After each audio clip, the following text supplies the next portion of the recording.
Hello, little witchlings and princelings, and welcome to your weekly coven summoning. My name is Ulsa, And my name is Stacy. and we're Caffeine and Conjuring, a fantasy bookish podcast where we will discuss some of our favorite fantasy reads. If you've been keeping up with our episodes, we're currently reading Sarah J. Maas's Throne of Glass in the publication order.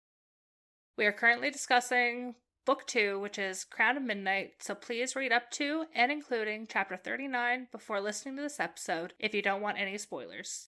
And speaking of spoilers, we try and keep our social medias as spoiler-free as possible, so please keep that in mind if you're interacting in our comment sections. So we left off Chapter 29 with The worst 3 words. a devastating scene where Selena goes to Nehemia's room and all of her guards and Nehemia are all dead. So Chapter 30.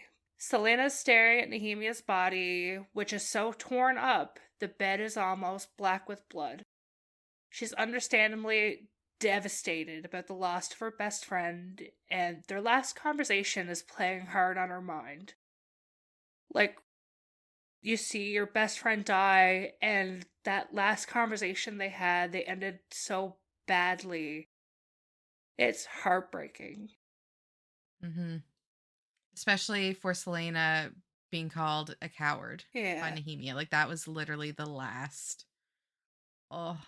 I'm blind to Nehemia's red flags, because Mhm. as a friend, she is a red flag friend. But red flags for me are just check marks at this point. Same goes for relationships. Red flags, the more the better. They're just pink. Yeah. We love the morally great characters. We do. So at this point, Dorian steps in front of her with tears in his eyes and blocks her view, but all she can think about is how the royal family has betrayed her and Nehemia to the highest degree. Someone says Selena's name in warning, and she turns to see Kale. The rage that she must be feeling to him right now, and she just goes full batshit and lunges at him. All that's going through her mind is thinking about how he knew it would happen, and she just lunges and attacks. Full rage, that's it. He stops his guards from intervening, and eventually tosses her to the ground, earning himself some fresh claw marks down the sides of his face. Oh. He's just like a cat. Rare. Yeah. So, after she clawed his face, she grabs her dagger, she gave him a swift kick between the legs, and she gets on top and goes to plunge her dagger into his heart.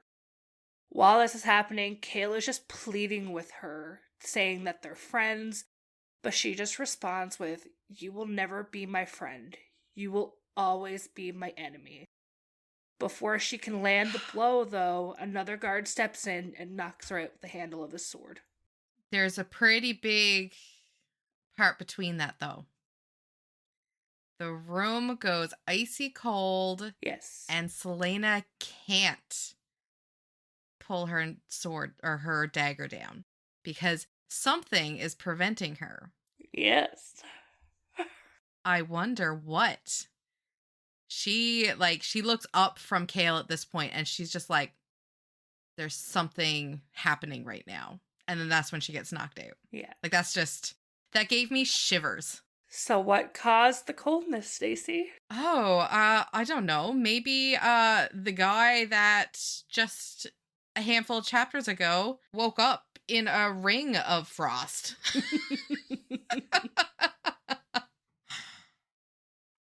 So then that brings us to chapter 31. And now we're into like Kale's and Dorian's, their little bit of perspective here. Kale is carrying an unconscious Selena to the castle dungeons. He puts her in the cell next to Kaltain. And I was so excited for this part because I've been waiting for more to do with Kaltain. Because, like, we know she's there. They're keeping her for some reason. So here we go. He orders Kaltain to leave her completely alone. Like, he says, like, do not look at her. Do not talk to her. Nothing. Just leave her alone. And then he heads off with Dorian. Dorian's mind is racing. He was the one who stopped Selena with his magic, and she was the only one who noticed. So nobody else in the room noticed any of like the weird coldness or that Selena had been frozen, like mid-dagger in chest. I love his description that he used too, because he just like looks at her and she hisses at him. Yeah. Yeah. Like she has gone full cat. Yeah. Fully feral. Like that's it. No fucks given. Nope. And now we're getting a little bit of Kale's, like, he's showing grief now. He's sitting on the stairs. He has his like face buried in his hands.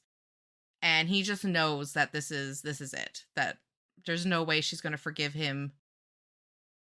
And Dorian asks what happened. Like Dorian is kind of in the dark. He's just like, Kale, what the hell happened? So Kale tells him all about the warehouse, what happened leading up to Nehemia's death. And Dorian points out that the king couldn't have been involved because he was having dinner with his family at the time.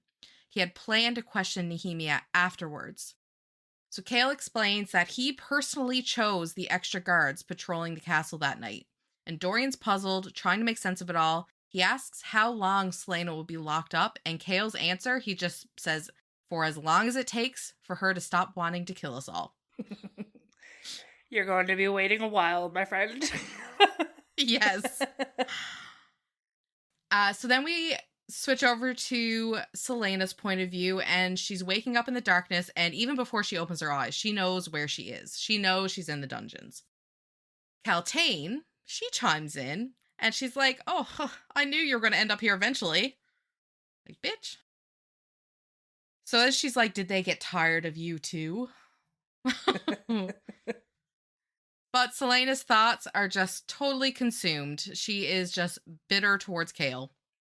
His blind loyalty to the king blinded him to the truth that she could have saved Nehemia. Her brief taste of happiness is just a distant memory, and it's replaced by the grim reality that death is both her gift and her curse. She tells Kaltain that they killed Nehemia, and Kaltain shares her own predicament. If she doesn't marry Parrington, she'll rot in that cell forever. So, like, I'm with Selena here. She's like, what? Why does he still want to marry Kaltain? Because, I mean, last interaction they had, Kaltain was betraying. Yeah, or it wasn't Kaltain betraying him. Parrington betrayed Kaltain. Yeah. She's just screaming at him, how could you do this to me? Oh. I, honest to God, like that, I actually felt a little bit of sadness for Kaltain. Yeah. I don't know. See, I don't know what she would have been like if it's not for her being under the influence of these rings. So I always just want to see the good in people. I feel like, though, it was influencing her actions, but her personality was still the same. She was still queen bitch. Yeah. Yeah, okay. That's fair. Okay. Yeah, so back to the whole Selena questioning why Parrington would still want to marry her after all of what went down, and Kaltain just doesn't know. She also mentions that her headaches are getting worse, and the wings are still bothering her. She says that. So Selena knows that the guards are drugging her water, but she drinks it all anyway. There's like a sedative in the water because she's desperate to escape the memory of Nehemia calling her a coward. She's just ready to numb all those feelings. Yeah. And 4 days later, Kale finally opens up her cell door and he carries her back to her rooms. And just the weight of Nehemia's death is so heavy on him. He knows he could have prevented it, and the guilt is tearing him apart. He also knows that he lost Selena forever. It's crazy because I do make note of this, and it never dawned on me until I seen a TikTok about it a few weeks ago. But Selena and Kale were only together for a week. Like, their relationship lasted 1 week. No. Like, they do mention it with what we read here. that it's been a week since they first got together. No. Yeah. Oh my god, that makes me icky now because I don't like the Insta. But at least Well, I guess it's they not. were friends first, and there was always that little Yes, bit of true. flirty banter. But they were only together They only had a for a week. Oh, that's sad. Yeah, I never clued in until I seen the video, and I was just like, oh damn. And they were already talking about marriage, thinking about how it would be to be married. Yeah. Oh boy. I don't even care. I don't care. I still loved, even though it was a week, I loved it. Where do we go in chapter 32? Not very far, because chapter 32 is quite a short chapter. It was. Now, it did pack the emotional punch, but nothing really happened in terms of plot. No. So, Selena, she wakes up in her bed with Fleetfoot by her side. She feels that the eye of Elena is warm. She refuses to leave her bed for days after learning that she missed Nehemia's funeral. So even though it was a short chapter, I do have a quote highlighted. Oh, is it the same quote that I have? Yes. So, Selena had adored Nehemia from the moment she laid eyes on her, like they were twin souls who had at last found each other, a soul friend, and now she was gone. Oh. Oh, you really feel the sadness. Insert glass shattering sound effects. So this chapter reminded me of the same sort of emotional gut punch that you got from reading New Moon, where it was just January, all the months. Yeah. That was all that was on the page. That was what I was getting with this chapter. Ugh. And then we get a kind of weird chapter. This really confused me. So this is from the perspective of a young slave girl who's working in the Calicola mine. We learn that she's managed to survive for 6 months, and no one else has accomplished this. And she's originally from Ilwe. She's lost her entire family to the king's cruelty. Her father, a rebel fighter, knew that Nehemia was in the capital working to free them. The girl is determined to make it out of the mine to join the rebellion. As she's working, she learns of Nehemia's death, and she begins to cry, and the overseer raises his whip at her, but she lodges her pickaxe into his stomach. That was so sad, because she even says, well, this is it for me, and this is how I'm going to go out and just attack. Yeah. And she's saying the names of everybody that was lost. Yeah. I thought that was sad. But there's parallels to Selena in Dovier. Yeah. How she survived longer than anyone else. Killing an overseer with pickaxe, because that's what Selena did. She went hog wild. Yeah. And was killing guards and stuff with pickaxes. So there was just that little bit of crossover comparison to Selena's time in the salt mines. Yeah, I'm interested to see who this character is and when she comes back up. If she does. Who knows? Maybe this was just a little insight into what the slaves are dealing with in Calicola, but I feel like she's coming back. So in chapter 34, one of Kale's guards, Ress,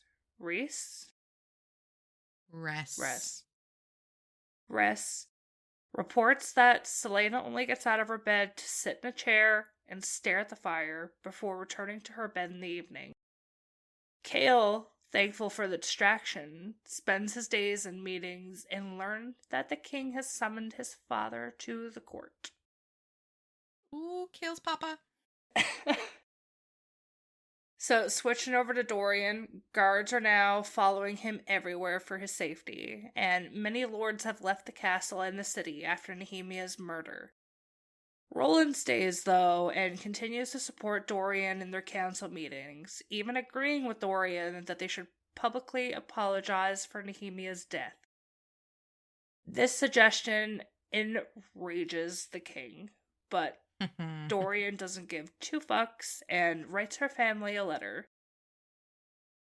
He realizes that he has spent a long time fearing and blindly obeying his father, and he's now starting to question the kind of man he's become. He thinks about how he stopped Selena from killing Kale, and now he must learn to control his power. Because if that gets out, his world is just going to go up in smoke. Yeah. And I don't think the king would have any issue putting Dorian down. No, not at all. I don't think he'd blink. So, Dorian's trying to move a drinking glass in his room with magic, but fails, and he thinks of Nehemia's promise to be there when he needed help. But now he wonders if he's lost both a friend and any hope of finding answers. Switching back over to Selena, she's watching the fire, and she's thinking about how Nehemia's assassin must have come from outside the palace. She thinks about Grave, an opponent she faced and humiliated during the tournament. She knows what he does to his victims' bodies and that he would know the castle from training here. He also knows what Nehemia's death would mean to her. So she's... Ooh, bring him back. Yeah, she's pissed. This gets her up and going, and she's ready to deal some revenge. Oh, she does not slack at all, because chapter 35 starts out and she's cloaked and hooded. She's ready to go. Yeah. First, she needs weapons, so obviously she'll head down to Elena's tomb, because we know what's down there. The truth teller? Huh? Uh-huh. Ha So she equips herself with the hidden stash of weapons. She's got some daggers, and then she grabs Damaris, King Gavin's sword. Much to Mort's horror, he is appalled that she is taking these relics out of the tomb. And she's just a big finger, fuck you, Mort. When she smacks him and they make note of his gold teeth chattering from trying to bite her, I fucking died. I just love everything to do with Mort's character at this point. And so now she is using that secret exit into the sewers out of the castle. She emerges into the darkness of Rifthold, and she is on the hunt for Grave. It does lead her to the vaults, which is a shady underground tavern. She pays the entrance fee, and the guards open the door, revealing a dimly lit den. All eyes are on her as she strides towards the bar and asks the bartender, "Where is Grave?" Turns out, he's not in this tavern, but in another one. So she walks into this other tavern, and she's just like, "Grave?" And then he just bolts. So this chapter had Grave's point of view, which was really interesting. I love how she's playing with all these different POVs. Yeah, it brings so much and more to get a little bit of Grave. Yeah, so Grave is very he thinks he's got this in the bag. He's like, "Oh, I got her. She's mine. I'm going to take her down." So he's tearing through the maze of side streets, and he's trying to escape. He reaches a dead end, and he figures he has her lost, but then out of the fog, she emerges, walking towards him, and they set that scene up so well. The visuals you get from reading are insane. The visuals people get who can see the visuals in their heads, because for me, I just had to rely on the frickin' words. But it was nicely put. I see where she's coming from. So he like lunges at her with his daggers, and he's pretty cocky. But then she slashes him across his shins, and it even says that like she hits bone. And he's down. He's out. Like there's no coming back from that. His legs are useless. And so she pins his hands to the wall with her daggers, and he's still refusing to tell her who hired him. So she, buries a dagger into each of his thighs. She is getting answers. She is not taking no for an answer. And he's still trying to say that, like, he has no idea who killed Nehemia.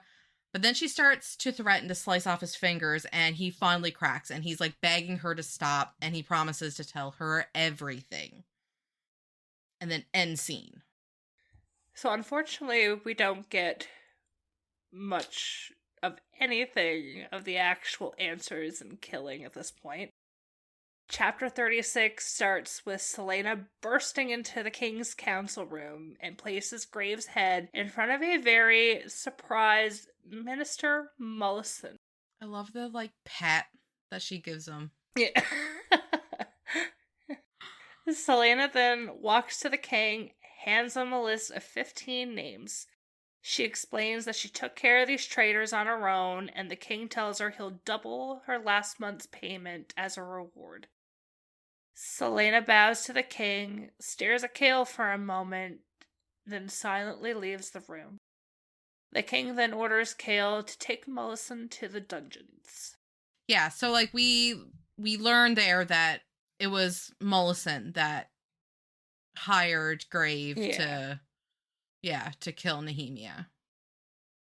So, after leaving the king's council room, Celaena goes to Archer's townhouse in the city. Archer apologizes for kidnapping Chaol and says he did it so she would trust him and see Chaol for who he really is.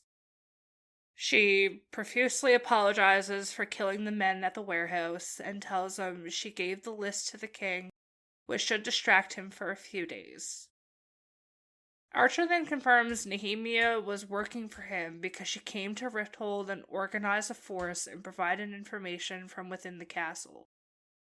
Archer then suggests that Celaena replace Nehemia as his informant. Celaena doesn't respond. Instead, she says that she found Nehemia's assassin, who Mullison hired because Nehemia was standing in his way. Before she leaves, Celaena reminds Archer he has 5 days until the king expects him to be dead, and if he's not gone by that time, she'll kill him before he knows she's in the room. She's such a badass. Oh my god. Flicking back to some daddy issues, Chaol's father, the Lord of Aniel, invites Chaol to breakfast in his room. Lord Aniel asks Chaol what he's been doing for the past 10 years and reminds him that he needs an heir if Aniel is to join the coming fight. Chaol reaffirms that his life is in Rifthold. When he can no longer tolerate his father's taunts, Chaol gets up from the table. He is upset by how much his father knows about his relationship and conflict with Celaena and his friendship with Dorian. That was kind of like a smack in the face to him, because he did question, like, oh, are you seeing anybody? This and that, and then throws the, oh, you're betting the little assassin girl. And yeah. He's such a peach. Yeah, because he made it obvious that, like, he needed to be with somebody of standing. He was like, don't just pick any, like, servant. Yeah. He was being a real cunt. So, as he leaves, Chaol warns his father that if he even looks at Celaena, he will regret coming to the castle. Ooh, Chaol. So, chapter 37, Celaena is visiting Nehemia's room. I don't think I would have had the nerve to visit it, but she does, and she notes that it has now been cleaned. She's packing up her friend's belongings, and she discovers a book just like the one from Davis's office. It's older and more worn, but inside she finds a warning written in word marks. Do not trust. And then the same riddle from Davis's book. Selena realizes Nehemia knew Davis but lied about it. She touches the eye of Elena, but it doesn't seem to be the answer to the riddle. So she's getting a whole lot of things that are pointing towards Nehemia keeping things from her, lying about things. And all I can think about is that conversation that Nehemia and Selena had where they said no more secrets. Like, they were going to be honest with each other. And Nehemia was she was vehement on Selena keeping Nehemia in on whatever was going on. Yeah. And now Selena's learning that, like, all of this that Nehemia had going on behind Selena's back. It's like salt in the wound. Red flags. Yeah. Made me sad. So, with this little bit of new information, she's determined, and she returns to Elena's tomb. Across from the hollowed eye in the wall, she finds Damaris, and it's pommel-shaped like an eye. So she fits the sword into the opening, and a poem, another riddle, is revealed. Mort tells her it points to the location of 3 powerful objects. Objects Nehemia herself was searching for. I have that poem highlighted because there's a lot of information in that poem. Oh my god, it's long. So, by the Valg, 3 were made. Of the gatestone of the word, obsidian the gods forbade, and stone they greatly feared. In grief he hid one in the crown of her he loved so well, to keep with her where she lay down inside the starry cell. The second one was hidden in a mountain made of fire, where all men were forbidden despite their greatest desires. Where the third lies will never be told by the voice or tongue or sum of gold.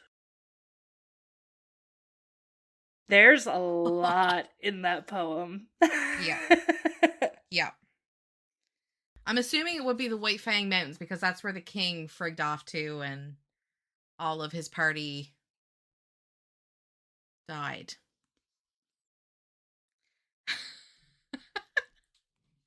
And obviously, hid the one in the crown is in Elena's sarcophagus. That's 2. And the third one will never be told by voice or tongue or sum of gold. I don't know about that one. My brain don't work good enough for that. But are these parts of, like, the rings that the king has? I don't know. Because does he not have 3? He has 1. Parrington has 1. And Doucheface. Roland? Does Roland have 1? I think so. I'm not sure if Roland has what they have or like a what like Caltaine and Kane had, because they make note, might have been that last chapter, where Roland backed out of something because he was having really bad headaches. I think that might be in the next chapter, I think. But yeah. Obsidian the gods forbade. And they mention that the rings are black. So that's what I'm thinking. I know you cannot confirm nor deny what I'm saying. But I'm just putting it out there. That's where my thoughts are going. And yeah. So where am I now?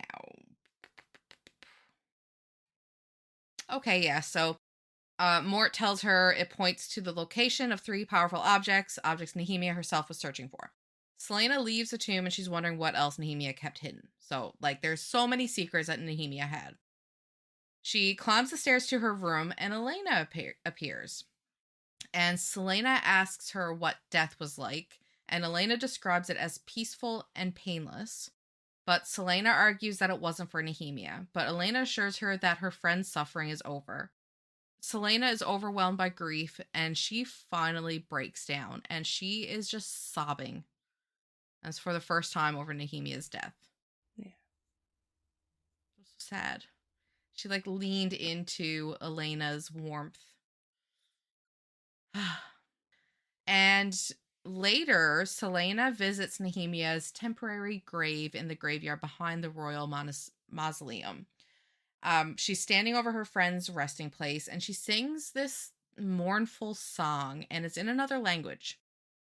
Kale was following her from the castle and he's watching and he's moved by the raw emotion in Selena's voice.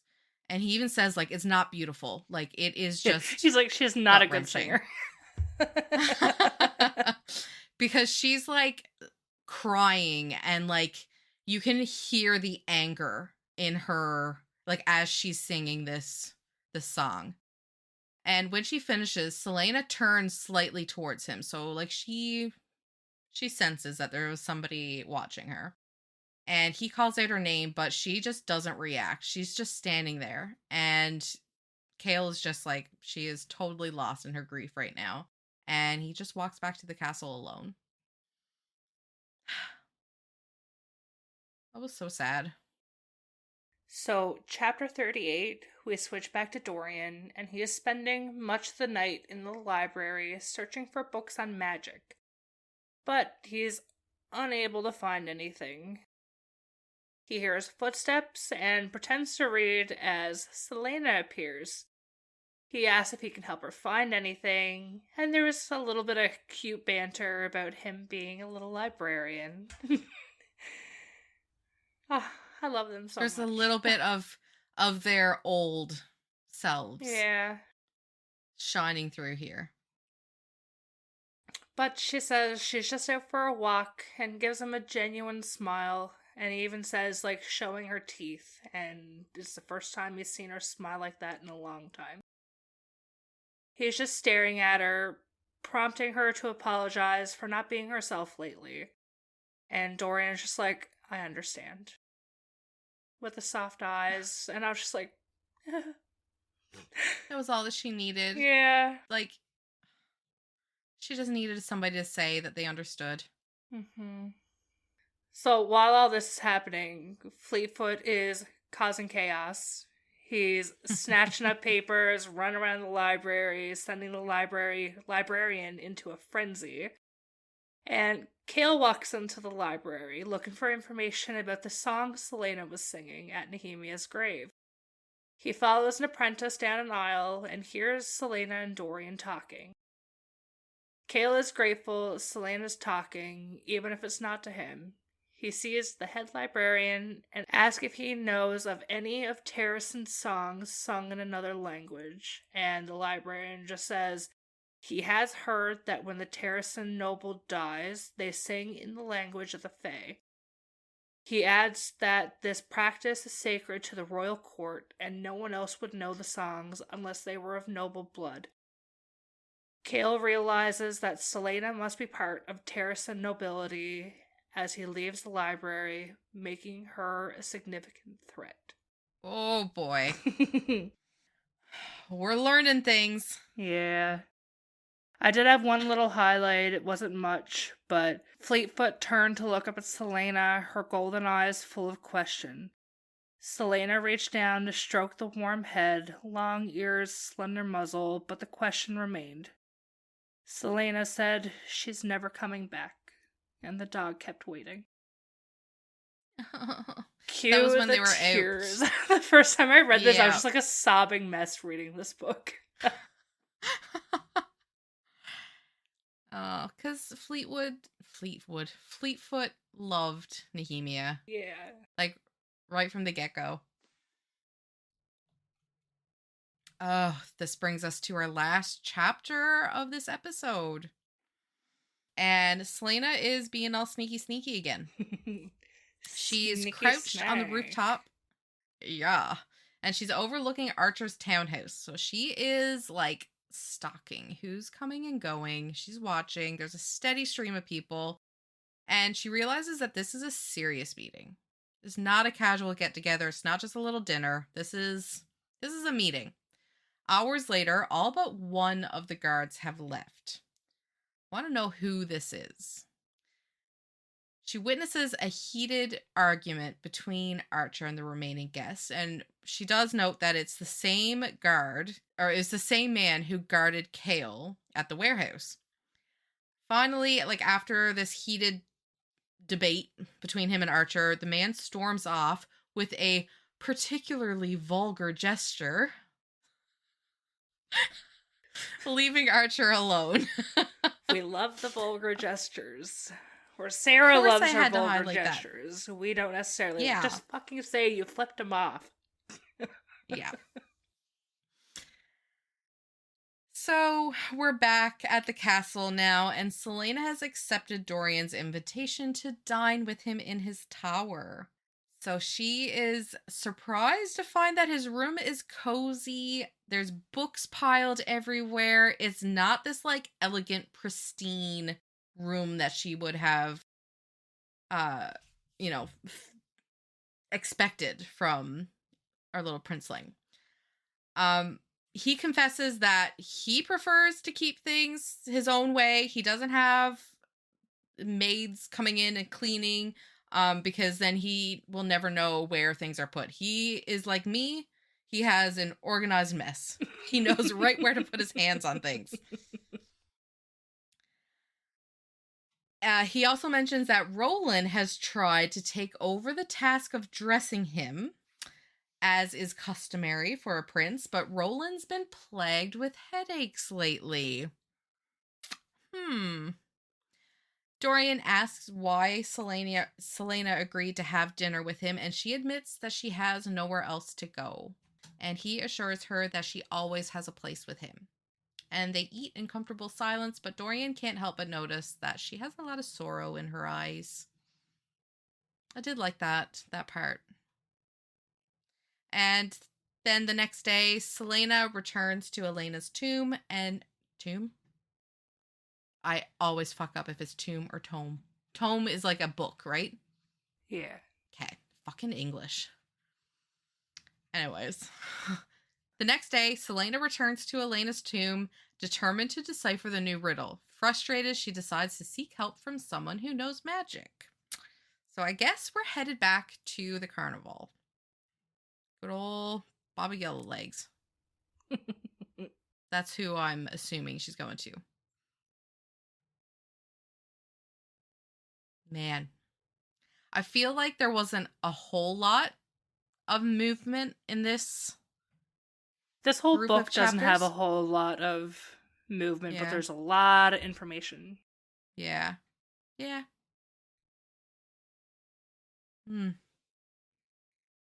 So she's going to go get some more information from Yellowlegs. I've gathered that much.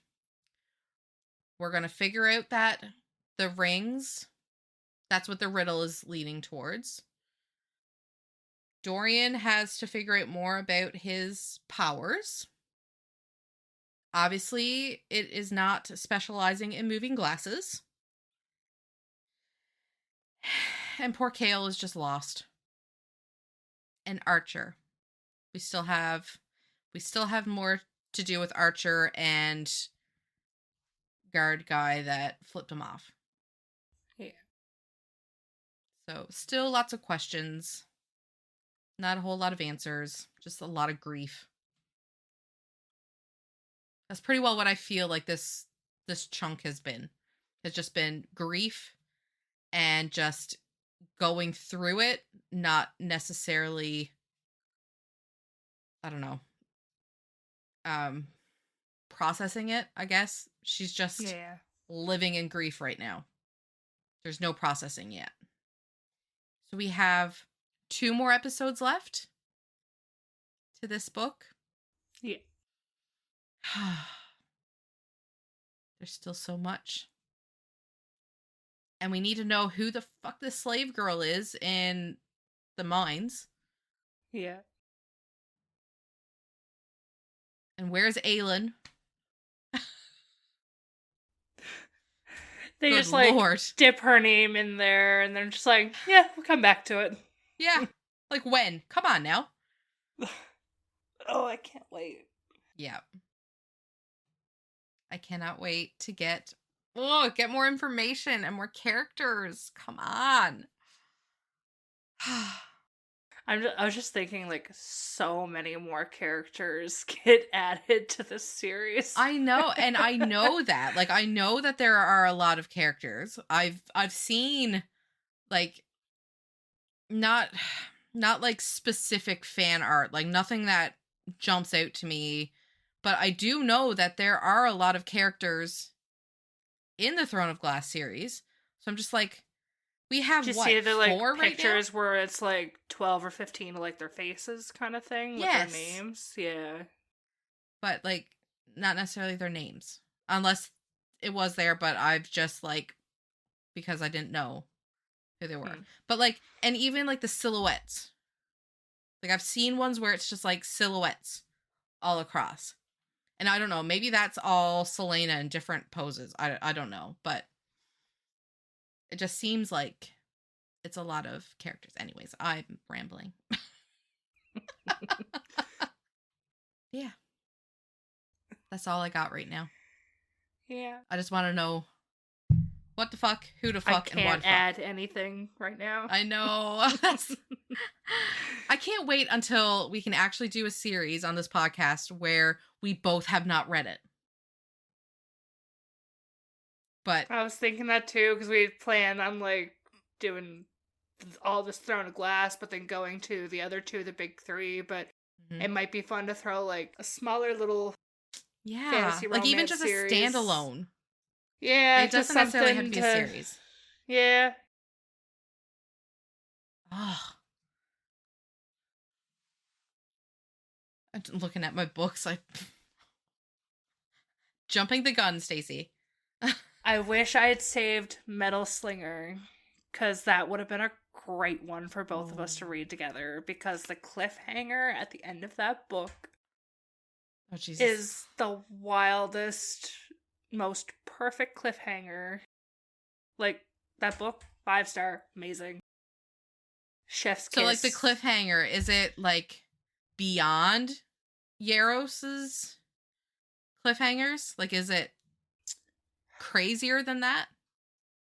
Yes. Oh, jeez. And when is the next book out? Do you have to wait a long ass time for it? I think so. Oh my god, I would cry. I keep getting recommended all of these fantasy books, and there's not a second one out yet, so I don't see anything, but they don't specify that it's going to be a series. And I'm like, I don't want to start series that, especially if there's only one book out of yet. Yeah. True. Oh, it's so good, though.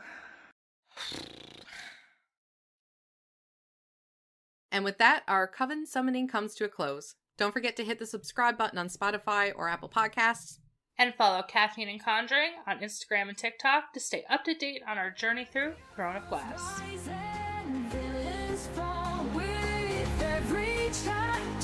Hear the call, adventure.